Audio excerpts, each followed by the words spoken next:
स्वागत है आपका हमारे चैनल पर। और इस जेटेट की तैयारी में हम लोग एक और वीडियो के साथ उपस्थित हुए हैं और आप देख ही रहे होंगे कैसे सिलेबस को लेकर बवाल मचा हुआ है। और इस बीच ये वीडियो तो आप जानते ही हैं कि सिलेबस को लेकर कितना ज़्यादा आंदोलन धरना प्रदर्शन स्टूडेंट के द्वारा दिया जा रहा है, जो कि बहुत दुखद बात है। और इसमें कोई दो राय नहीं है कि सिलेबस वाकई में चेंज होना चाहिए। मैं खुद इस बात में सपोर्ट करता हूँ कि सिलेबस को वाकई में चेंज होना चाहिए, क्योंकि सिलेबस बहुत ज़्यादा ये समय को देखते हुए बहुत ज़्यादा टफ कह सकते हैं इसको। खास करके अगर कोई साइंस के स्टूडेंट हैं या फिर कोई कॉमर्स के हैं तो साथ में उन लोग को इंग्लिश लिटरेचर पढ़ना पड़ेगा, हिंदी साहित्य पढ़ना पड़ेगा, जो कि कहाँ तक उचित इसको माना जाए। तो मैं खुद इस बात के सपोर्ट में हूँ कि सिलेबस चेंज होना चाहिए। तो वास्तव में ये जो है सिलेबस को लेकर बात, ये इसके लिए आंदोलन और स्टूडेंट्स द्वारा धरना प्रदर्शन किया जा रहा है। इस बीच मैं एक वीडियो लेकर आया हूँ, तो आपके मन में कई सवाल होंगे कि क्या हमारा सिलेबस चेंज होगा, क्या ये जो वीडियो की शुरुआत कर दी है हम लोग यहाँ पर इंग्लिश चैप्टर 1 सिलेबस 1 का चैप्टर 1 जिसकी शुरुआत हम किए हैं, ये कहाँ तक उचित माना जाए इसको। तो मेरा मानना ये है कि सिलेबस चेंज हो तो भी और ना चेंज हो तो भी, हालांकि सिलेबस चेंज होना ही चाहिए। तो अगर बाय द वे अगर सिलेबस चेंज नहीं होता है तो भी हम लोग तैयारी में पीछे नहीं रहेंगे, होता है तो भी और नहीं होता है तो भी हम लोग तैयारी में पीछे बिल्कुल नहीं हटेंगे। हाँ, इसके लिए मैं फिर से आखिरी बार वो सब ज़रूर कह रहा हूँ कि सिलेबस चेंज होना ही चाहिए, क्योंकि बिल्कुल कोई तुक नहीं बनता है ऐसे सिलेबस जारी करने का। हालांकि आप झारखंड से परिचित ही हैं कि झारखंड राज्य एक सभी राज्यों में से इसका एक अपने आप में एक अनोखा राज्य है। आप इसके वो जेपीएससी की सिलेबस की बात करें तो बहुत सारे टीचर्स का कहना है कि जेपीएससी का जो सिलेबस होता है ये यूपीएससी के सिलेबस से भी टफ होता है। तो झारखंड कहीं ना कहीं शुरुआत से ही अपने आप में एक अलग छवि लेकर खुद को प्रस्तुत किया है बाकी राज्यों के सामने, पर परिणाम तो आप देख ही रहे हैं कि सोच कुछ और होता है और होता कुछ और है। पर कोई बात नहीं, सिलेबस टफ कर दिया तो स्टूडेंट ये भी झेल लेंगे, बट इस बात में कोई श्योरिटी नहीं है, कोई गारंटी नहीं इस बात की कि सिलेबस डिफ़िकल्ट बनाने के बाद भी या फिर और जितने भी तरह के प्रयास किए जाते हैं झारखंड बोर्ड द्वारा या झारखंड सरकार द्वारा, ये पेपर लीक या फिर डायरेक्ट कहीं सेटिंग, ये मामले हमें नज़र आते हैं। तो स्टूडेंट का विरोध करना बिल्कुल जायज़ है, क्योंकि सरकार इन स्टूडेंट्स को बिल्कुल भी ये बात की गारंटी नहीं देते हैं कि आप बिल्कुल निश्चित रहो, अगर आप में वो क्वालिटी है तो आप एग्ज़ाम क्वालिफाई करके आप टीचर बनो। तो सरकार कहीं ना कहीं ये चीज़ें स्टूडेंट्स को देने में विफल रहा है। खैर, वो अलग बात है, हम लोग जैसा देखेंगे। सिलेबस चेंज होगा तो भी हम लोग पीछे नहीं हटेंगे, और बाद में अगर सिलेबस चेंज नहीं हुआ या हो तो भी हम लोग उसके अनुसार काम करेंगे। तो यहाँ पर हम लोग शुरुआत कर दी है इंग्लिश, और यहाँ पर हम लोग 6 to 8 का जो तैयारी है उसमें लेवल 2 में हम लोग लगे हुए हैं। सिलेबस आपको पता ही होगा कि हमें इंग्लिश में क्या पढ़ना है, सिलेबस आपको पता होगा कि हम लोग को इंग्लिश में क्या पढ़ना है। और इसका फर्स्ट चैप्टर कहाँ से शुरुआत होता है? The age of Chaucer. The age of Chaucer के पोएट्री कलेक्शन को हमें पढ़ना है। अब बात यह है कि अगर आप लिटरेचर के इंग्लिश लिटरेचर के स्टूडेंट रहे तब तो अच्छी बात है, तब तो आपको कम परेशानी है। अगर आप लिटरेचर के इंग्लिश लिटरेचर के स्टूडेंट नहीं रहे हैं तब ये दिक्कत आने वाली है आपके लिए, क्योंकि आप ये पहली बार पढ़ रहे होंगे इंग्लिश लिटरेचर। तो खैर, आपको इस पूरे वीडियो में पैसेंस बना के रखना है, क्योंकि आप एक भावी जनरेशन के एक अच्छे टीचर बनने जा रहे हो, तो पैसेंस आपके अंदर बिल्कुल होगा। तो ये अगर आप लिटरेचर के स्टूडेंट नहीं हैं तो एक बहुत ज़्यादा पैसेंस के साथ ये वीडियो आपको देखना होगा। मैं पूरी कोशिश करूंगा कि आप लिटरेचर के स्टूडेंट हैं तो भी और नहीं हैं तो भी जो भी है वो चीज़ें आपको बहुत अच्छे से समझ आए। तो शुरुआत करते हैं हम लोग। यहाँ पर हमारा पहला चैप्टर क्या हो जाएगा? The age of Chaucer. अब ये चौसर क्या है? चौसर ये नाम है, इनका पूरा नाम है जियोफ्री चौसर। तो ये अपने ज़माने में एक ऐसे राइटर रहे हैं जो बाकी सारे राइटर से अपने समय में ये सबसे ऊपर इनका नाम आता है। आप ये अनुमान ऐसे लगा सकते हैं कि बाकी सारे राइटर में भी इनका नाम उस एज के नाम पर पड़ जा रहा है। कहने का मतलब एज ऑफ चौसर, ये जो नाम है चौसर, जियोफ्री चौसर का, ये बाकी सारे राइटर भी रहे हैं। ऐसा नहीं कि इनके एज में सिर्फ यही राइटर रहे होंगे। तो इनके समय में और भी राइटर रहे हैं, उनके बारे में हम लोग पढ़ेंगे, बट उनमें से ये सबसे ज़्यादा ये जो है इंपॉर्टेंट माने जाते हैं। इसीलिए उस एज का नाम ही इनके नाम पर रख दिया गया है, द एज ऑफ चौसर। इनका पूरा नाम है जियोफ्री चौसर। ये एक इंग्लैंड के बहुत जाने माने पोएट या राइटर रहे हैं। इनका एज रहा है 1340 टू 1400, वेरी इंपॉर्टेंट। तो हम लोग जियोफ्री चौसर के बहुत सारे वर्क्स और उस समय में और भी राइटर के वर्क के बारे में देखेंगे, और हम लोग इस हद तक आज के क्लास में पढ़ लेंगे कि अगर जेटेट में किसी भी तरह से घुमा फिरा के हमसे क्वेश्चन पूछा जाए तो हम उसके लिए तैयार रहेंगे। तो यहाँ पर कुछ इंपॉर्टेंट इंसिडेंट लिखे हुए हैं, देखते हैं हम लोग कि द एज ऑफ चौसर में, और इसमें भी हमें क्या पढ़ना है। आप ये सिलेबस, ये मतलब आप देखेंगे अगर आप नेट की तैयारी कर रहे होंगे तो वहाँ पर भी ये चैप्टर आपको देखने को मिलेगा। बट वहाँ क्या है, age of Chaucer to Shakespeare तक आपको जाना है। बट यहाँ आपको कहाँ रुकना है, एज ऑफ चौसर तक ही रुकना, और साथ में इनके पोएट्री कलेक्शन के बारे में जानना है हमें। तो यहाँ पर सिर्फ पोएट्री पार्ट हमें पढ़ना है।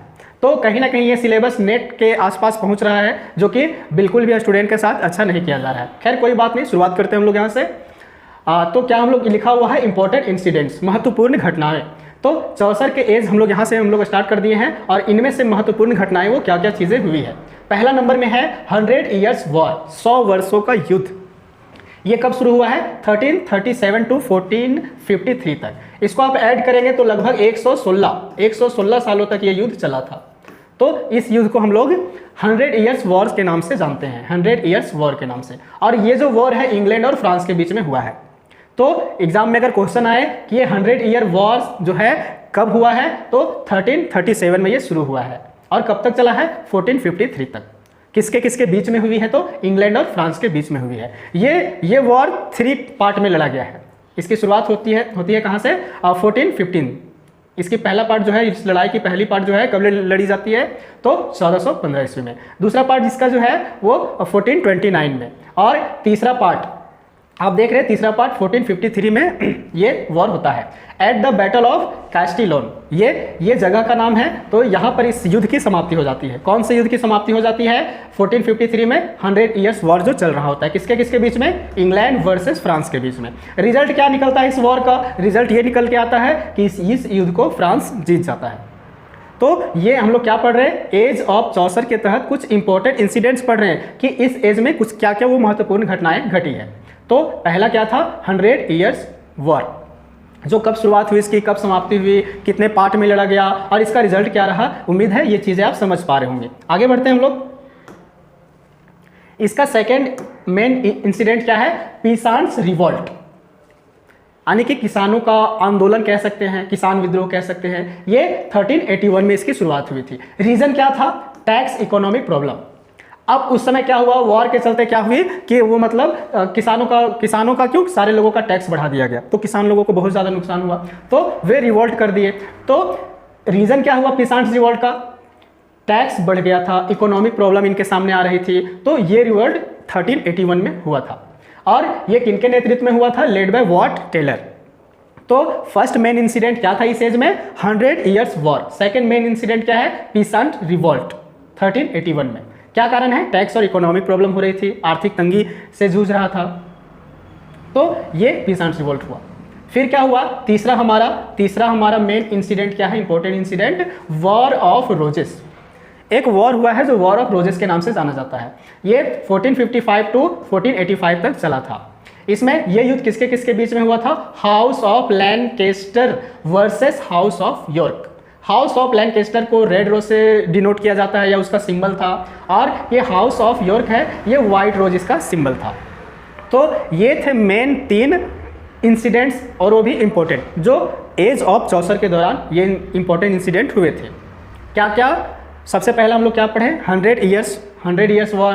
फिर क्या पढ़े, अच्छा 100 ईयर्स वॉर किनके बीच हुई, तो इंग्लैंड और फ्रांस के बीच में। सेकेंड हमारा क्या था, अच्छा रिजल्ट क्या निकला कि फ्रांस जीत गया। तो सेकंड हमारा क्या था, पीसांट रिवोल्ट, ये 1381 में हुआ। किसके नेतृत्व में हुआ, तो वॉट टेलर के नेतृत्व में। और यहाँ पर एक और इंपॉर्टेंट बात क्या है कि रीजन क्या था पीसांट रिवोल्ट होने का, तो टैक्स और इकोनॉमिक प्रॉब्लम उनके सामने थी। नेक्स्ट हमारा क्या है, वॉर ऑफ रोजेस। क्यों नाम पड़ा है इस युद्ध का नाम क्यों पड़ा है रोजेस, वॉर ऑफ रोजेस, तो क्योंकि एक तरफ कौन था, हाउस ऑफ लैंकेस्टर, जो जिसका सिंबल क्या था, रेड रोज, और दूसरी तरफ हाउस ऑफ यॉर्क। जिसका सिंबल क्या था, व्हाइट रोज। इन्हीं के कारण इस वॉर का नाम क्या पड़ गया, वॉर ऑफ रोजेस। आगे बढ़ते हैं हम लोग। इस एज के दौरान कुछ मेजर राइटर रहे हैं। पहला नंबर में जोफ्री चौसर के बारे में हम लोग पढ़ेंगे। सेकंड हमारा आएगा विलियम लैंगलैंड के बारे में। थर्ड है हमारा जॉन विक्लिफ और नंबर 4 है जॉन गोवर। ये एज ऑफ चौसर के दौरान ये 4 इंपॉर्टेंट या फिर मेजर राइटर रहे हैं जिनके बारे में हमें जानना बहुत ज़्यादा ज़रूरी है और एग्जाम में क्वेश्चन यहीं से बनेंगे। तो हम लोग शुरुआत कहाँ से करेंगे, पहला नंबर जोफ्री चौसर से शुरू करते हैं। तो हमारे फर्स्ट मेजर राइटर कौन है, जोफ्री चौसर, क्योंकि पूरे एज का नाम इन्हीं के नाम पर है। तो आप समझ सकते हैं ये एग्जाम के पॉइंट ऑफ व्यू से कितना ज़्यादा इंपॉर्टेंट हो जाता है। तो जोफ्री चौसर का टाइम क्या रहा है, 1314 to 1400। Chaucer was born lived in 1314 London England. Chaucer का जन्म कब हुआ है, ये क्या है कि 1340 माना गया है। अब एग्जैक्ट डेट का अनुमान लगाना अभी मुश्किल है, तो एग्जैक्ट डेट ना लिख के 1340 लिखा हुआ है। तो चौसर का जन्म कब हुआ है, 1340 में, और कहाँ पर, लंदन में, और इंग्लैंड के लंदन में हुआ है। आगे है हिज फादर वाज जॉन चौसर। उनके फादर्स कौन है, जॉन चौसर थे। अ लंदन मर्चेंट, वो एक मर्चेंट थे, व्यापारी थे लंदन के। His mother name is Agnes Chaucer. उनकी माता का नाम क्या था, Agnes Chaucer. He is known as, अब उनको कई नामों से जाना जाता है। वेरी इंपॉर्टेंट, ये लाइन आपके लिए बहुत ज़्यादा इंपॉर्टेंट होने वाली है कि जोफ्री चौसर को और हम लोग किस किस नाम से जानते हैं। आप देख सकते हैं फादर ऑफ इंग्लिश लिटरेचर। अगर एग्जाम में क्वेश्चन आपके पास आए कि who is the father of English literature, तो आंसर क्या हो जाएगा, जोफ्री चौसर। आगे है फादर ऑफ इंग्लिश पोएट्री। इतना ही नहीं, फादर ऑफ इंग्लिश लिटरेचर ही नहीं, फादर ऑफ इंग्लिश पोएट्री के नाम से भी इन्हीं को जाना जाता है। Morning star of रेनिसा, very important, morning star of रेनिसा, ये भी इन्हीं को कहा जाता है। First great national poet of England, England के पहले महान राष्ट्रीय कवि के रूप में जोफ्री चौसर को ही जाना जाता है। फादर ऑफ इंग्लिश नोवेल, इनको ही कहा जाता है फादर ऑफ इंग्लिश नोवेल। आगे है प्रिंस ऑफ पैलग्यारिस्ट्स, ये भी इन्हीं को कहा जाता है। तो आप देख रहे हैं कितने सारे नामों से ये प्रचलित हैं। तो एग्जाम में आपसे कोई भी प्रश्न पूछे जाए तो आप उसका मतलब ये आप चीज़ें आपको रिवीजन करते रहना ताकि आप इसको भूले नहीं। आगे हमारा ही इज कंसिडर्ड, वह ये भी माने जाते हैं क्या, नेक्स्ट टू शेक्सपियर, ये भी है, उनको नेक्स्ट टू शेक्सपियर भी कहा जाता है और इनको एक कैरेक्टर पेंटर के रूप में भी ये दर्जा दिया जाता है। कैरेक्टर पेंटर क्या होता है, किसी भी कैरेक्टर को बहुत अच्छे से पेश करना। तो जोफ्री चौसर को और क्या कंसीडर किया जाता है, नेक्स्ट टू शेक्सपियर, और साथ में कैरेक्टर पेंटर की भी उपाधि दी जाती है। मतलब वे अपने कहानियों में, पोएम में वो क्या करते हैं, अपने कैरेक्टर को इतने अच्छी तरह से पेश करते हैं कि उन्हें कैरेक्टर पेंटर कहा जाता है। आगे है he married Philippa de root, वो किससे शादी किए थे, उनकी वाइफ का नाम क्या था, Philippa de Roet, the sister of John Gaunt's third wife. उनकी जो सिस्टर थी, किनकी सिस्टर थी, John of Gaunt third wife की सिस्टर थी, कैथरीन सिनफोर्ड की। आगे बढ़ते हैं हम लोग। आगे है हमारा he was appointed clerk of the king's works and the deputy forester of the king's forest in Somerset in 1391। और शुरुआती दिनों में क्या था कि चौसर को, जब ये इतने ज़्यादा फेमस पोएट नहीं हुए थे, तब ये क्या कर रहे थे, इनको एज ए क्लर्क अपॉइंटेड किया गया था जहाँ पर किंग के वर्क में। साथ में डिप्टी फॉरेस्टर भी ये एज ए डिप्टी फॉरेस्टर भी काम किए थे Kings forest in Somerset in 1391। तो शुरुआती दिनों में ये क्या थे, एज ए क्लर्क भी काम किए हैं, डिप्टी फॉरेस्टर के रूप में भी काम किए हैं। कहाँ पर, सोमरसेट में। कब की बात है ये, 1391 की बात है। तो शुरुआती दिनों में चौसर ये भी काम किए थे। आगे है he lived under the reign of 3 Kings, very important. ये क्या है कि जोफ्री चौसर जो रहे हैं ये तीन राजाओं के हैं या 3 साम्राज्य के समकालीन रहे हैं, जिसमें से पहला है एडवर्ड थर्ड, सेकेंड है रिचर्ड सेकेंड और तीसरा है हेनरी फोर्थ। इसको आप ऐसे समझ सकते हैं कि चौसर का जन्म एडवर्ड थर्ड के काल में हुआ है और ये रहे हैं रिचर्ड सेकेंड के काल में, और इनकी मृत्यु हेनरी फोर्थ के काल में हुई है। तो जोफ्री चौसर जो हैं वो 3 क्या है, he lived under the reign of 3 kings. आगे है, he was the first writer to be buried in Poets' Corner in Westminster Abbey. वह पहले ऐसे राइटर हैं, जियोफ्री चौसर पहले ऐसे राइटर हैं जिनको कहाँ पर बरीड किया गया है, कहाँ पर दफनाया गया है, पोएट्स कॉर्नर में, और ये कहाँ है, वेस्टमिनिस्टर एबे में है। तो ये था जियोफ्री चौसर के बारे में। अब आते हैं कि जियोफ्री चौसर के मेजर वर्क या फिर मेन वर्क्स क्या क्या हैं। आगे है हमारा, Chaucer's work fall into 3 market periods. Chaucer जो है इनकी रचनाएं 3 काल में हुई है या 3 पीरियड में हुई है। कहने का मतलब ये फ्रेंच पीरियड के भी राइटर रहे हैं, ये इटालियन पीरियड के भी राइटर रहे हैं, और एक और है इंग्लिश पीरियड के भी राइटर रहे हैं। तो फ्रेंच पीरियड के दौरान इन्होंने क्या क्या इनके मेजर वर्क्स रहे हैं। The romance of the rose, very important, आपसे एग्जाम में बिल्कुल पूछा जा सकता है कि द रोमांस ऑफ रोज किसकी रचना है, तो किसकी रचना है, ये जियोफ्री चौसर की। अगर एग्जामिनर और भी ज़्यादा डिटेल में जाए तो वो क्या पूछ सकता है हमसे कि ये जो जियोफ्री चौसर का जो मेजर वर्क है द रोमांस ऑफ द रोज, ये किस पीरियड के दौरान उन्होंने लिखा है, तो क्या हो जाएगा, फ्रेंच पीरियड। आगे है the book of the duchess, ये 1369 में इनका इंपॉर्टेंट मेजर बुक आया था, मेजर वर्क है ये। The ABC, it is written in 8 line stanza. तो ऊपर के ये जो 3 मेन जो इनका है ये बहुत ज़्यादा इंपॉर्टेंट है एग्जाम के पॉइंट ऑफ व्यू से। आगे है the complaint unto pity queen Anelida, the complaint of Mars, तो ये भी इंपॉर्टेंट है, पर ये जो 3 है ऊपर के ये बहुत ज़्यादा क्या है, मेजर माने जाते हैं और इंपॉर्टेंट माने जाते हैं। तो फ्रेंच पीरियड के दौरान जियोफ्री चौसर के ये सारे मेजर वर्क्स थे। अब आगे बढ़ते हैं हम लोग, इटालियन पीरियड के दौरान उन्होंने उनकी क्या क्या फेमस वर्क रही हैं वो हम लोग देखेंगे। इटालियन पीरियड के दौरान इनका ट्रोइलस एंड क्रिसीडे बहुत ज़्यादा इंपॉर्टेंट है। It is the longest poem of Chaucer containing 8200 lines. Troilus and Criseyde ये जो लॉन्गेस्ट पोएम माना जाता है जियोफ्री चौसर के द्वारा लिखा गया पोएम में से, और साथ में कितनी लाइनें हैं इस पोएम में, 8200 लाइन्स है। साथ में राइम रॉयल का यूज किया गया है। राइम रॉयल क्या होता है, 7 लाइन के स्टांजा को राइम रॉयल कहते हैं। क्या कहते हैं, 7 लाइन के स्टांजा को हम लोग क्या कहते हैं, राइम रॉयल कहते हैं। इट इज अ ट्रेजेडी, वास्तव में ये जो है ट्रोइलस एंड क्रिसीडे क्या है, ये एक ट्रेजेडी है, but known for comical character Pandarus, है तो ट्रेजेडी बट किस लिए बहुत ज़्यादा फेमस है, अपने कॉमिकल कैरेक्टर जो है इसमें से पेंडरस का, उसके लिए बहुत ज़्यादा फेमस है ये। तो पहला क्या मेजर वर्क रहा इटालियन पीरियड के दौरान, ट्रोइलस एंड क्रिसीडे। सेकंड क्या है, the parliament of false, the parliament of false, the house of fame, the legend of good women. इसके बारे में इंपॉर्टेंट बात क्या है कि जियोफ्री चौसर ने पहली बार the legend of good women में हीरोइक कपलेट का यूज किया है। इन्होंने क्या किया है, हीरोइक कपलेट का यूज। अब हीरोइक कपलेट होता क्या है, ये हीरोइक कपलेट का यूज कहाँ किया जाता है, एपिक पोएम में, महाकाव्य जिसको कहते हैं, और साथ में नैरेटिव पोएम अगर हो तो हीरोइक कपलेट का यूज वहाँ करते हैं। तो इंपॉर्टेंट बात क्या बना इसमें से कि वो कौन सी पोएम है जिसमें जियोफ्री चौसर ने पहली बार हीरोइक कपलेट का यूज किया, तो the legend of good women. उम्मीद है आप समझ पा रहे होंगे। नेक्स्ट है हमारा इनका तीसरा पीरियड के मेजर वर्क। तो इनके थर्ड पीरियड में इंग्लिश पीरियड के दौरान इनके क्या मेजर वर्क्स थे, तो बहुत ही ज़्यादा और सबसे इम्पोर्टेंट, अभी तक जितने भी चीज़ें हम लोग पढ़े उन सब में से इम्पोर्टेंट इनका ये इंग्लिश पीरियड के दौरान इनका मेजर वर्क्स आया था, द कैंटरबरी टेल्स। कैंटरबरी जगह का नाम है, टेल्स मीन्स क्या होता है, कथाएं, कहानियाँ। तो कैंटरबरी की कथाएं या कैंटरबरी की कहानियाँ बहुत ही ज़्यादा फेमस है।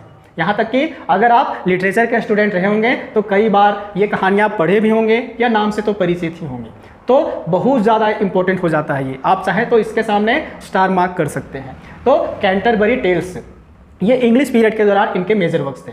The books depict 29 pilgrim and poet who met in the Tabard inn Southwark. इसमें क्या होता है, ये जो है कैंटरबरी टेल्स, ये क्या था कि ऑथर और उनके साथ 29 पिलग्रिम्स, मतलब कुल मिलाकर टोटल 30 पिलग्रिम्स। क्या होते हैं पिलग्रिम्स, तीर्थयात्री जिनको कहते हैं हम लोग।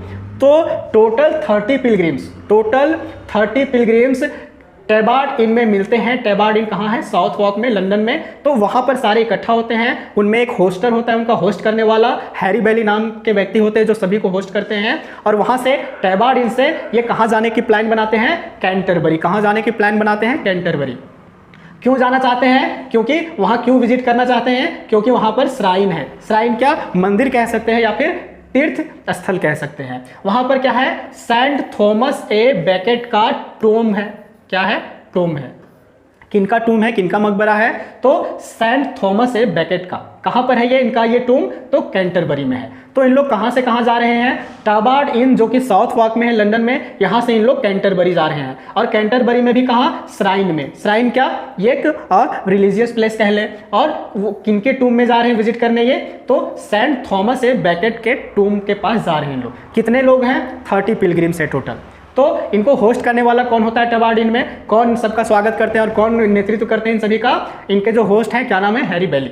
तो यहाँ से इन लोग टबार्ड इन से कहाँ जाएंगे? सेंट थॉमस ए बेकेट के टूम में। ये कहाँ पर है? कैंटरबरी में। ये चीज़ें आपको समझ आ रही होगी। इस दौरान अब ये बहुत बड़ी सी बुक है और इस बुक के अंदर टोटल 24 स्टोरीज है। कितने? 24 स्टोरीज है।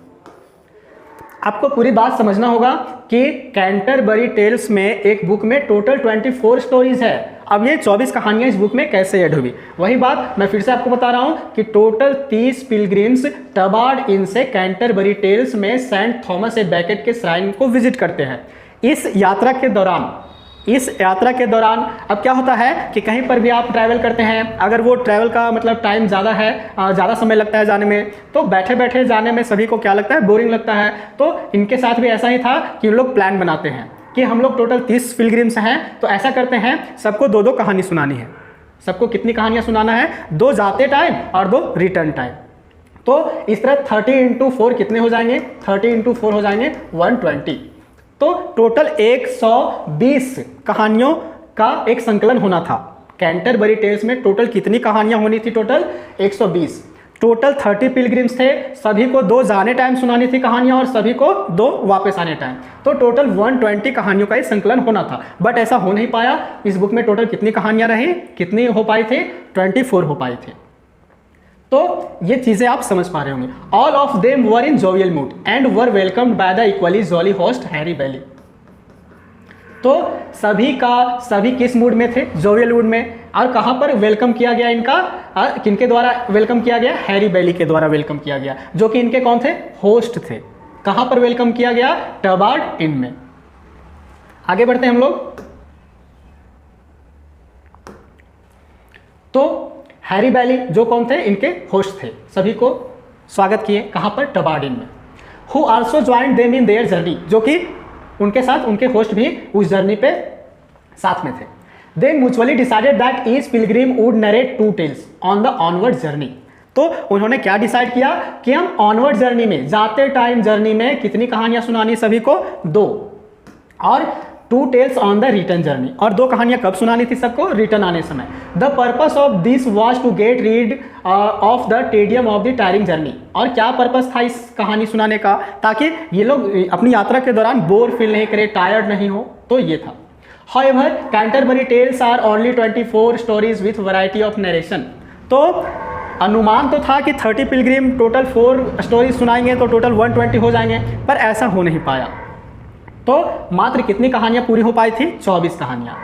तो हम लोग आगे लिखा हुआ है कि वो उनमें से ये जो 29 या 30 पिलग्रिम्स कौन कौन थे, उनके सभी के सभी नाम दिए गए हैं। यहाँ से एक और इम्पोर्टेंट क्वेश्चन बनेगा आपका कि 24 स्टोरीज में से जो 24 कहानियां सुनाई गई, अच्छा इन 24 कहानियों के पीछे मतलब ये था कि जो इनके होस्ट थे हैरी बेली, उन्होंने सभी को क्या कहा कि जिसकी कहानी सबसे अच्छी होगी, जो सबसे अच्छी स्टोरी सुनाएगा, उसको सभी के तरफ से कुछ पैसे मिला के उसको क्या मिल जाएगा? एक बढ़िया सा सपर, मीन्स डिनर कह ले, सपर कह ले, मतलब मुफ्त का भोजन उन्हें मिलेगा। और उसके पैसे कौन देंगे? बाकी के सारे लोग। किनको मिलेगा बढ़िया सा मील्स या सपर या फिर डिनर? तो जो जिनकी कहानी सबसे अच्छी होगी। आगे लिखा हुआ है यहाँ पर सारे पिलग्रिम्स के नाम कि कौन कौन उनके साथ थे। और सबसे इंपॉर्टेंट एक क्वेश्चन क्या बनेगा कि उन 24 कहानियों में से सबसे पहली कहानी किनकी थी? तो पहली कहानी थी नाइट की। द नाइट्स टेल के नाम से जाना जाता है। बहुत इंपॉर्टेंट कहानी है, पूरी कहानी भी आपको इसके अंतर्गत पढ़ना है। तो खैर ये वीडियो में हम लोग सारी कहानियां नहीं पढ़ने वाले हैं। हाँ, जो इंपॉर्टेंट होंगे वो अगर आपके कमेंट अब तक मतलब आएगा तो उसके लिए एक अलग वीडियोस हम लोग अलग अलग कहानियाँ, ये सारे के सारे 24 स्टोरीज इंपॉर्टेंट नहीं है। हाँ, जितने भी हैं 5-7 वो हम लोग नेक्स्ट वीडियो में इसको पार्ट बाय पार्ट करेंगे, अलग अलग कहानियों को जानेंगे। तो पहली कहानी कौन सी थी? द नाइट की, नाइट के द्वारा सुनाया गया था, और कहानी का नाम क्या था? The knight's tale. तो ये आपको याद रखना है। यहाँ पर आप देख सकते हैं सभी पिलग्रिम्स के नाम यहाँ पर लिखे हुए हैं। आप खुद से एक बार इन सभी पिलग्रिम्स के नाम पढ़ सकते हैं। आगे बढ़ते हैं हम लोग। सेकेंड हमारा है, फर्स्ट मेजर राइटर कौन थे द एज ऑफ चौसर के? तो जॉफरी चौसर खुद। सेकेंड है हमारा विलियम लैंगलैंड, जिनका कार्यकाल कितना रहा है? 1332 टू 1400, 1332 से 1400 तक। तो कौन है ये? William Langland. William Langland was an important English poet of the middle ages. William Langland भी एक इंपॉर्टेंट इंग्लिश पोएट माने जाते हैं मिडिल एज के दौरान के। The literary historians have not been able to find out much about Langland's early life. However, he is widely known for his Piers the Plowman. कहा गया है कि लिटरेरी हिस्टोरियन जो है इनके बारे में, इनके जीवन काल के बारे में बहुत ज़्यादा, इनके अर्ली लाइफ के बारे में हमें बहुत ज़्यादा जानकारी नहीं जुटा पाए हैं या मिल पाई है। फिर भी इनको हम लोग विलियम लैंगलैंड के एक बहुत ही मेजर वर्क्स के चलते इनको जानते हैं, और वो महत्वपूर्ण वर्क क्या है इनका? पियर्स द प्लोमैन, और विजन के नाम से भी ये जाना जाता है। It is very long poem running into almost 15,000 line. और ये जो है पियर्स द प्लोमैन, ये एक लंबी पोएम, इनके द्वारा लिखी गई लंबी पोएम थी, सबसे लंबी पोएम। और ये कितने लाइन है इसमें? तो 15,000 लाइन है इसमें। पियर्स द प्लोमैन, क्वेश्चन अगर आएगा कि इसमें से कितने, ये मतलब पियर्स द प्लोमैन किनके द्वारा लिखा गया है? तो विलियम लैंगलैंड इसके ऑथर होंगे या फिर राइटर। और कितने लाइनों में लिखा गया है ये पोएम? तो 15,000 लाइन में लिखा गया है। आगे बढ़ते हैं हम लोग। नेक्स्ट है हमारा जॉन गोवर। तो सबसे पहले हम लोग क्या पढ़ें?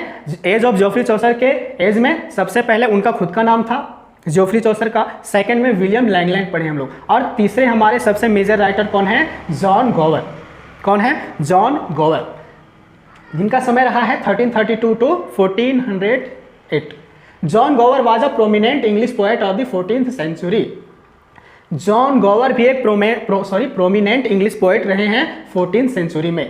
गोवर्स फैमिली हैज़ यॉर्कशायर ओरिजिन। इनकी फैमिली कहाँ की ओरिजिन है? यॉर्कशायर की। एंड कैंट कनेक्शन, इनसे इनका जो कनेक्शन है वो कैंट फैमिली से भी रहा है। और major works, John Gower wrote his first poem speculum is also known as. अब आते हैं इनके मेजर वर्क्स के बारे में कि जॉन गोवर के कुछ महत्वपूर्ण कार्य क्या क्या रहे हैं, महत्वपूर्ण लेख क्या क्या है। तो John Gower wrote his first poem speculum. इनका जो पहला पोएम स्पेक्युलम जो रहा है उसको एक और नाम से हम लोग जानते हैं, मिरर डे लूम के नाम से, जिसको इंग्लिश में क्या कहते हैं? Mirror of man. This was the first major work. तो जॉन गोवर का पहला मेजर वर्क क्या रहा है? तो मिरर डे लूम, यानी कि मिरर ऑफ मैन। नेक्स्ट है Vox Clamantis, the voice of one crying.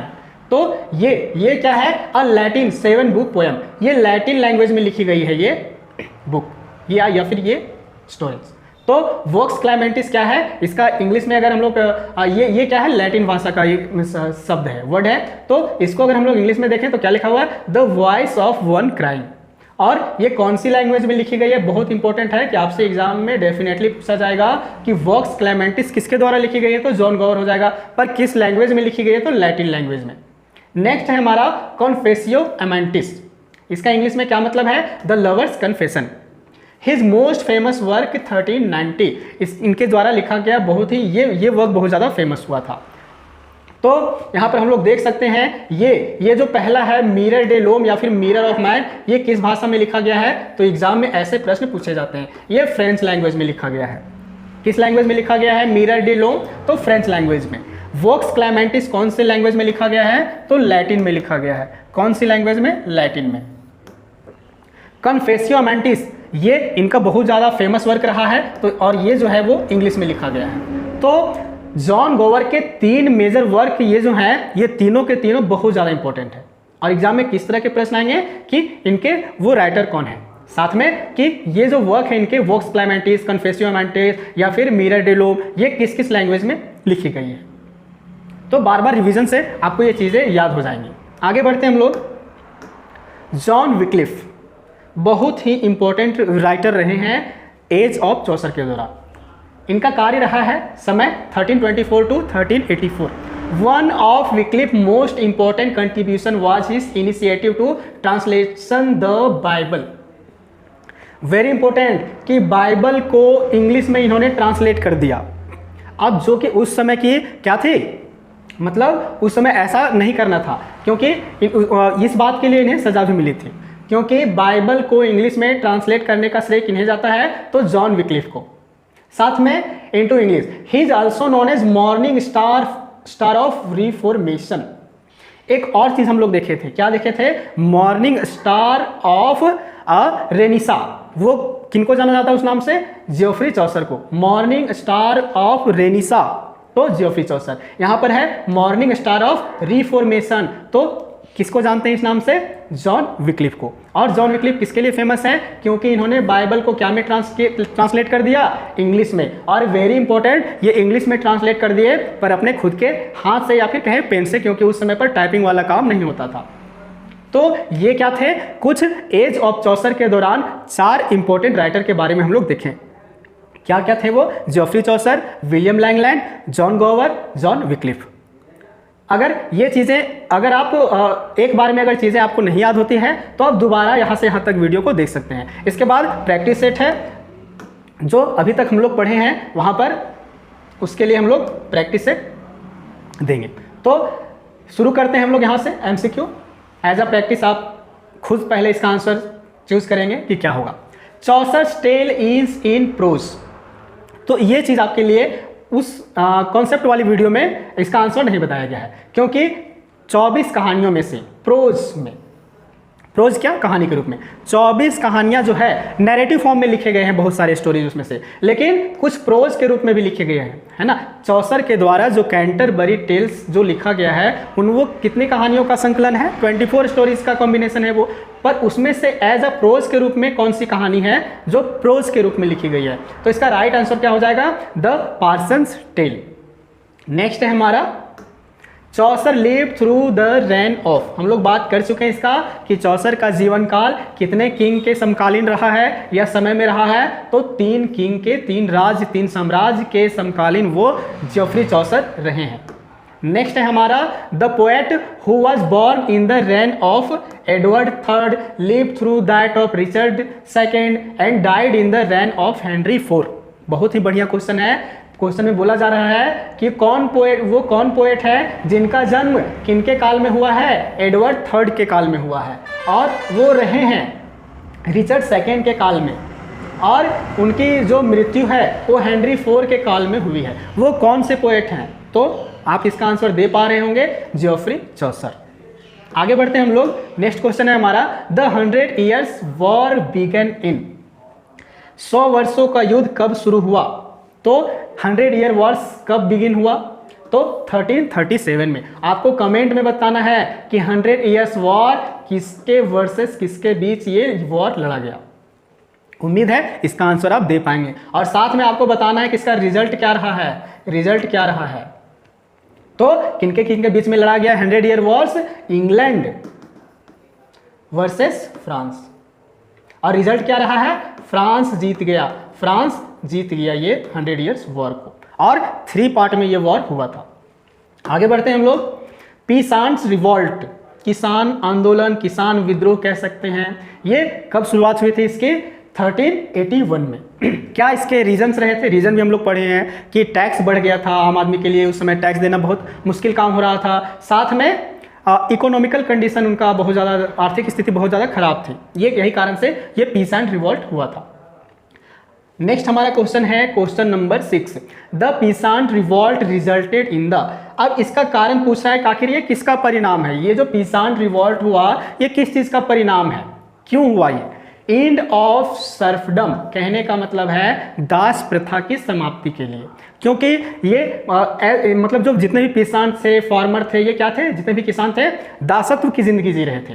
तो ये रिवॉल्ट होने से क्या हुआ, इनका किसका परिणाम था, ये एंड ऑफ सर्फडम, ताकि दासत्व की समाप्ति हो पाए। आगे हमारा question number 7, the followers of John Wycliffe. बहुत ही बढ़िया क्वेश्चन आया है, तो जॉन विक्लिफ कौन थे? इन्होंने ही बाइबल को ट्रांसलेट किया है इंग्लिश में, साथ में खुद के पेन और पेपर से, मतलब बिना टाइपिंग, उस समय टाइपिंग नहीं होती थी तो खुद से इन्होंने टाइप किया है। और साथ में इनके बारे में एक और इम्पोर्टेंट बात क्या थी जॉन विक्लिफ के बारे में, कि इनको क्या कहा जाता है? फादर ऑफ रिफॉर्मेशन या फिर रेनिसा। आपको बताना है कमेंट में कि जॉन विक्लिफ को हम लोग किस नाम से जानते हैं, फादर ऑफ रेनिसा या फिर फादर ऑफ रिफॉर्मेशन। तो इसका राइट आंसर क्या हो जाएगा? जॉन विक्लिफ के फॉलोअर को, मानने वाले को हम लोग लोलार्ड्स के नाम से जानते हैं। वेरी इंपॉर्टेंट, बहुत ज़्यादा इंपॉर्टेंट है ये। तो जॉन विक्लिफ के मानने वालों को, उनके फॉलोअर को किस नाम से जानते हैं? लोलार्ड्स के नाम से। आगे है हमारा क्वेश्चन नंबर 8। क्वेश्चन नंबर 8 क्या है? Piers and Ploughman. ये एक एलिगोरिकल पोएम है। आपको कमेंट में बताना है कि ये किनके द्वारा लिखा गया है, पियर्स एंड प्लोमैन या फिर पियर्स द प्लोमैन। एंड नहीं, यहां पर द हो जाएगा। तो इसके राइटर कौन है?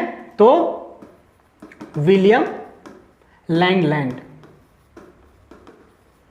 तो पियर्स द प्लोमैन के राइटर कौन है? तो विलियम लैंगलैंड। तो ये किस प्रकार की पोएम रही है या वर्क रही है? तो एलिगोरिकल पोएम। नेक्स्ट है हमारा बहुत ही बढ़िया सा क्वेश्चन आया, क्वेश्चन नंबर 9, कन्फेसियो एमांटिस यानी कि लवर्स कॉन्फेशन। ये किनके द्वारा लिखा गया है? जॉन गोवर के द्वारा। और वेरी इंपॉर्टेंट कि ये किस भाषा में लिखा गया है? तो जॉन गोवर के जो मेजर 3 वर्क्स थे वो तीनों 3 लैंग्वेज में लिखे गए थे। एक लैटिन में लिखा गया था, एक फ्रेंच में लिखा गया था, एक लैटिन लैंग्वेज में लिखा गया था और एक इंग्लिश लैंग्वेज में लिखा गया था। तो कन्फेसियो एमांटिस किस लैंग्वेज में लिखा गया है? तो इंग्लिश में लिखा गया था। एक था क्या? मिरर ऑफ मैन, तो ये फ्रेंच लैंग्वेज में लिखा गया था। आपको बताना है कमेंट में कि लैटिन लैंग्वेज में कौन सा इनका वर्क लिखा गया था, जॉन गोवर का कौन सा वो वर्क है जो लैटिन लैंग्वेज में लिखा गया था। आगे बढ़ते हैं, क्वेश्चन नंबर 10 आ गया जिसकी हम लोग बात कर रहे थे, वॉक्स क्लैमेंटिस किनके द्वारा लिखा गया है? ये जॉन गोवर के द्वारा। और वॉक्स क्लैमेंटिस कौन सी भाषा में लिखी गई है? तो लैटिन लैंग्वेज में लिखी गई है। वॉक्स क्लैमेंटिस कौन से लैंग्वेज में लिखी गई है? तो लैटिन लैंग्वेज में लिखी गई है। आगे बढ़ते हैं हम लोग, Chaucer wrote the romance of the rose under the influence of. एक इंपॉर्टेंट बात क्या है जॉफ्री चौसर के बारे में? ये दो महान पोएट से बहुत ज़्यादा ये प्रभावित थे। कौन कौन से? एक बोकासियो और साथ में दांते। तो जॉफ्री चौसर बहुत ज़्यादा प्रभावित किन 2 पोएट से रहे हैं? तो बोकासियो और दांते। तो इसमें से मोस्ट इन्फ्लुएंस किससे हुए हैं? वो बोकासियो से। और लेस की बात करें, कम प्रभावित किससे हुए हैं? दांते से। तो आपको बताना है रोमांस ऑफ द रोज जो है वो किनके प्रभाव में आकर वो लिखे हैं? तो क्या हो जाएगा इनका राइट आंसर? दांते एंड बोकासियो।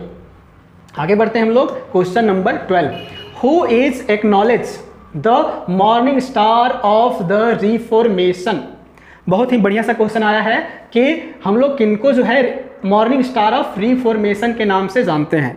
और एक और क्या था हमारा? The morning star of the reformation ना के क्या था? रेनिसा था। क्या था? रेनिसा था। तो मॉर्निंग स्टार ऑफ रिफॉर्मेशन के नाम से हम लोग किनको जानते हैं? जॉन विक्लिफ को। किनको जानते हैं? जॉन विक्लिफ को। और the morning star of the रेनिसा तो जॉफ्री चौसर को उस नाम से हम लोग जानते हैं। आगे बढ़ते हैं, क्वेश्चन नंबर 13। क्वेश्चन नंबर 13 क्या कह रहा है? The first battle of the Wars of roses beginning. तो वॉर ऑफ रोजेस इसकी फर्स्ट बैटल कब हुई थी? तो ये 1430 में हुई थी। कब हुई थी? 1430 में। आगे बढ़ते हैं हम लोग, Piers Ploughman, a vision is a long poem about.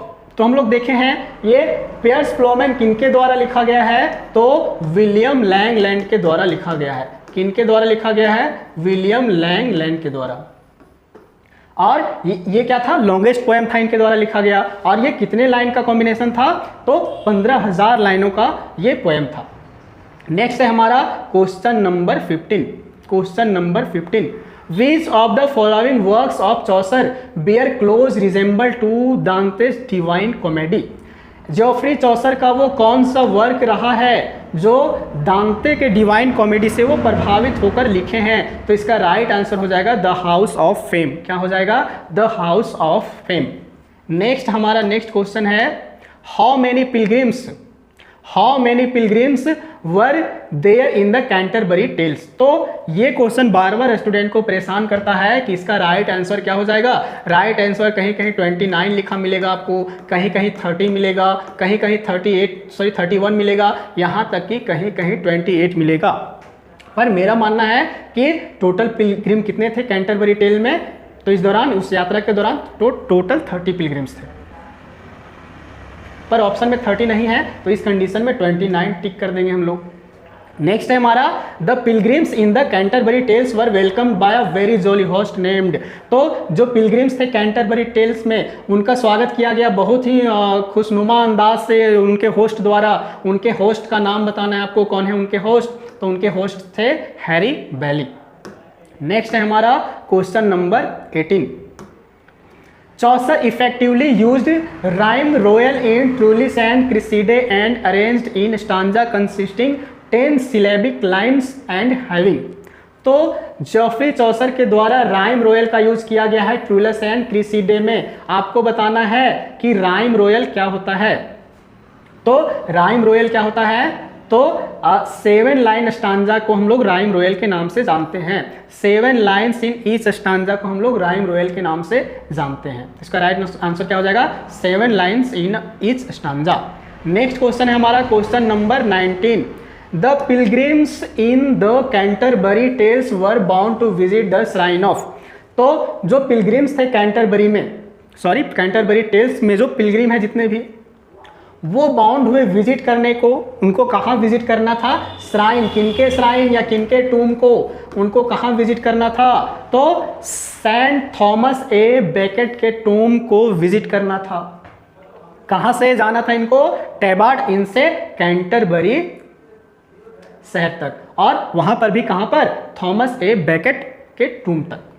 The pilgrims in the Canterbury tales assemble at the. सभी पिलग्रिम कैंटरबरी टेल्स के जितने भी पिलग्रिम थे सभी कहां पर असेंबल्ड हुए? तो टबार्ड इन में। कहां पर सभी इकट्ठा हुए, उपस्थित हुए? टबार्ड इन में। कौन होस्ट किए वहां पर? इनके होस्ट करने वाले कौन थे? हैरी बैली थे। आगे बढ़ते हैं हम लोग question number 21। The wife of bath in the Canterbury tells about her. बहुत ही बढ़िया सा क्वेश्चन है। उन 24 कहानियों में से कैंटरबरी टेल्स में टोटल कितनी कहानियां हैं? 24। उन 24 कहानी में एक कहानी ये भी है, द वाइफ ऑफ बाथ। इसकी कहानी में हमें बताना है कि ये जो है, ये यहाँ पर एक लेडी है जिसका नाम क्या है? एलिसन। तो द वाइफ ऑफ बाथ में एक लेडी है एलिसन नाम की, जो इस कहानी में उसकी कितनी शादियों के बारे में बताई गई है। तो उसने इस कहानी के अनुसार वो 5 शादियां करी थी। कितनी? 5। आगे हमारा कन्फेसियो अमांटिस इज रिटन बाय। बहुत ही बढ़िया सा क्वेश्चन आया है। तो कन्फेसियो अमांटिस किनके द्वारा लिखा गया है? जॉन गोवर के द्वारा। आपको बताना है कि कौन सी लैंग्वेज में लिखी गई है। तो कन्फेसियो अमांटिस लिखी गई है इंग्लिश लैंग्वेज में। आगे बढ़ते हैं हम लोग question number 23। In which month did the Pilgrim March towards the Canterbury. कौन से महीने में सभी पिलग्रिम्स कैंटरबरी की ओर मार्च करते हैं, बढ़ते हैं, जाते हैं? तो अप्रैल के महीने में। बहुत ही बढ़िया सा क्वेश्चन था। आगे हमारा question number 24। What was the prize for the best story teller among the pilgrims in the Canterbury tales. तो जिसकी कहानी सबसे अच्छी होगी, उन 30 पिलग्रिम्स में से जिसकी कहानी सबसे अच्छी होगी, उसको क्या प्राइज मिलेगा? तो क्या प्राइज मिलेगा? अब फ्री सपर मिलेगा। एक मुफ्त का, फ्री का सपर मतलब रात का भोजन कह ले, या मुफ्त का भोजन मिलेगा उसको। और उसके बिल को कौन पे करेंगे? बाकी सारे पिलग्रिम मिलकर। किनको मिलेगा ये प्राइज? जो सबसे बेस्ट स्टोरी टेलर होगा। और वो कौन डिसाइड करेंगे कि सबसे अच्छी कहानी किसकी थी? इनके होस्ट। इनके होस्ट का नाम आपको बताना है। क्या नाम है इनके होस्ट का? हैरी बैली। नेक्स्ट क्वेश्चन है हमारा, the main cows of the war of roses watch. War of roses होने का मेन रीजन क्या था? तो फ्रांस और इंग्लैंड का कॉमर्शियल राइवलरी था, इस वजह से क्या हुआ था? वॉर ऑफ रोजेस हुआ था। आपको बताना है कि वॉर ऑफ रोजेस किसके किसके बीच हुई थी, और वेरी इंपॉर्टेंट कि मतलब उसके सिंबल क्या क्या थे, किसका रेड रोज था, किसका वाइट रोज था। नेक्स्ट है हमारा Chaucer's first attempt in English to use the heroic couplet occurs. क्या है कि चौसर द्वारा, ज्योफ्री चौसर के द्वारा पहली बार हीरोइक कपलेट का यूज किया गया, उनके कौन से वर्क में। तो हम लोग वीडियो की शुरुआत में इसकी बात किए थे कि ज्योफ्री चौसर द्वारा इनके कौन सा वो वर्क था जिनमें इन्होंने हीरोइक कपलेट का यूज किया था। पहले हम लोग जानते हैं हीरोइक कपलेट होता क्या है, इसका यूज हम लोग कहाँ करते हैं, एपिक पोएम में, महाकाव्य में, साथ में कोई नैरेटिव पोएम हो तो वहां पर भी। तो वो कौन सा मेजर वर्क था ज्योफ्री चौसर का, the legend of good women. Geoffrey Chaucer ने पहली बार इस पोएम में हीरोइक कपलेट का यूज किया था। आगे बढ़ते हैं हम लोग। The Pilgrim in Chaucer's prologue to the Canterbury Tales go to the pilgrimage to the tomb of, कि यहाँ किसके टूम को विजिट करने सभी पिलग्रिम्स जा रहे थे। बहुत ही बढ़िया सा क्वेश्चन आया है सेंट थॉमस ए बेकेट का। आगे बढ़ते हैं हम लोग। Question number 28, Chaucerian 7 line stanza is also known as, 7 line ऐसे स्टांजा जो 7 लाइन का हो उसको हम लोग किस नाम से जानते हैं, तो हम लोग राइम रोयल के नाम से जानते हैं। 7 लाइन के एक स्टांजा में अगर 7 लाइन हो ऐसी पोएम में तो हम लोग क्या के नाम से जानते हैं, राइम रोयल के नाम से जानते हैं। नेक्स्ट क्वेश्चन है हमारा क्वेश्चन नंबर 29। क्वेश्चन नंबर 29 क्या कह रहा है, Piers of the Ploughman is, ये किस प्रकार की रचना है, तो an allegory on human life. इसका राइट आंसर क्या हो जाएगा, an allegory on human life. Next question है हमारा question number 30। John Gower wrote his first poem speculum meditantis. John Gower के द्वारा पहला पोएम लिखा गया था इनके द्वारा, कौन सा पोएम, स्पेक्युलम मेडिटेंटिस। इसी पोएम को एक और नाम से हम लोग जानते हैं, मिरर डे लूम के नाम से, या फिर कहें मिरर ऑफ मैन कहें तो उसका इंग्लिश में मतलब वो था। तो ये किस लैंग्वेज में लिखा गया था, तो ये फ्रेंच लैंग्वेज में लिखा गया था। स्पेक्युलम मेडिटेंटिस को एक और किस नाम से जानते हैं हम लोग, मिरर डे लूम के नाम से, उसी पोएम को हम लोग कहते हैं। और साथ में क्या, और साथ में ये कौन सी लैंग्वेज में लिखी गई, तो फ्रेंच लैंग्वेज में लिखी गई है। कौन है इसके लेखक, जॉन गोवर। आगे है question number 31। Identity the language in which John Gower wrote his second poem वॉक्स क्लैमेंटिस। तो वॉक्स क्लैमेंटिस जो जॉन गोवर के द्वारा लिखा गया है, बट किस लैंग्वेज में लिखा गया है, तो वॉक्स क्लैमेंटिस लैटिन लैंग्वेज में लिखा गया है। आगे बढ़ते हैं question number 32। John Gower's third poem Confessio Amantis is written in. हालांकि ये क्वेश्चन पहले भी आ गया था। तो जो जॉन गोवर के द्वारा लिखी गई पोएम है कन्फेसियो अमेंटिस या फिर लवर्स कॉन्फेशन, ये कौन सी लैंग्वेज में लिखी गई है, तो ये इंग्लिश लैंग्वेज में लिखी गई है। आगे हमारा question number 33। Chaucer has been held as. Chaucer को हम लोग और किस नाम से उनका स्वागत करते हैं या जानते हैं, तो morning star of रेनिसा। Morning star of रेनिसा। आपको बताना है कमेंट में, the morning star of reformation के नाम से किनको जानते हैं, तो मॉर्निंग स्टार ऑफ रेनिसा के नाम से हम लोग जानते हैं चौसर को, जियोफ्री चौसर को।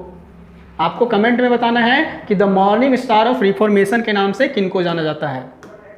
नेक्स्ट क्वेश्चन है हमारा, Wycliffe's translation of the Bible appeared in. बहुत ही इंपॉर्टेंट क्वेश्चन है, विक्लिफ ने कब ट्रांसलेट किया है बाइबल को, तो इसका राइट आंसर हो जाएगा 1385। ये क्वेश्चन आपको एक बार खुद से भी चेक कर लेना है कि क्या सही है कि नहीं। तो विक्लिफ ने, जॉन विक्लिफ ने बाइबल को ट्रांसलेट किया था इंग्लिश लैंग्वेज में, वो भी खुद से, वो कब किया है। नेक्स्ट क्वेश्चन है हमारा, John Wycliffe is called. John Wycliffe को हम लोग और किस नाम से जानते हैं, क्या द मॉर्निंग स्टार ऑफ रेनिसा के नाम से, the morning star of the revival of learning, the morning star of reformation, या फिर the morning star of romanticism. तो राइट आंसर क्या हो जाएगा, the morning star of reformation. किनको जानते हैं इस नाम से, जॉन विक्लिफ को। बढ़ते हैं आगे question number 36। Very important, who are Lollards. कौन थे ये लोलार्ड्स, किसको हम लोग जानते हैं इस नाम से, तो जॉन विक्लिफ और उनके फॉलोवर को हम लोग लोलार्ड्स के नाम से जानते हैं। किसको, जॉन विक्लिफ और उनके फॉलोवर को हम लोग लोलार्ड्स के नाम से जानते हैं। नेक्स्ट क्वेश्चन है हमारा question number 37। In Chaucer's prologue to the Canterbury Tales the pilgrims started a 60 mile rides to Canterbury in the month of. क्या पूछा जा रहा है कि जो चौसर्स की प्रोलोग है कैंटरबरी टेल, इसमें जो पिलग्रिम्स है उन्होंने शुरुआत करी थी 60 माइल यात्रा, 60 मील की यात्रा की शुरुआत उन्होंने की थी कैंटरबरी के लिए। कहाँ से किए थे? टैबरडीन से। पर वो हमसे नहीं पूछा जा रहा है कि कहाँ से किए थे, हमसे पूछा जा रहा है कि किस मंथ में किए थे। तो किस मंथ में वो अपनी यात्रा शुरुआत किए थे? अप्रैल के मंथ में। कहाँ से शुरुआत किए थे? टबार्ड से। कहाँ जाना था? कैंटरबरी। किसके टूम में? तो सेंट थॉमस से बैकेट के टूम को विजिट करना था इनको। टोटल कितने पिलग्रिम्स थे? 30 पिलग्रिम्स थे। इनके होस्ट का नाम क्या था? हैरी बेली नाम था। आगे बढ़ते हैं क्वेश्चन नंबर 38 और आज का ये लास्ट क्वेश्चन है। The war of the roses टूक place during the period of war of roses. कई बार इस क्वेश्चन की बातचीत हम लोग किए हैं। आपको एक ये जो क्वेश्चन है आपको कमेंट में बताना है कि वॉर ऑफ रोजेस ये किस पीरियड में हुआ है। तो ये था हमारा आज का आपके नए सिलेबस के अनुसार जो पहला चैप्टर था एज ऑफ चौसर, और वो भी पोएट्री कलेक्शन के बारे में हमें पढ़ना था। उम्मीद है आज का वीडियो का ये जो पार्ट है आपको बहुत अच्छा लगा होगा। अगर आपको अच्छा लगा होगा तो डेफिनेटली आप एक वीडियो को लाइक ज़रूर करेंगे और साथ में आप हमसे जुड़े रहिए, और ताकि सिलेबस चेंज हो तो भी, ना चेंज हो तो भी, क्योंकि हर कंडीशन में हमें क्या करना है? जेटेट क्वालिफाई कर लेना है। तो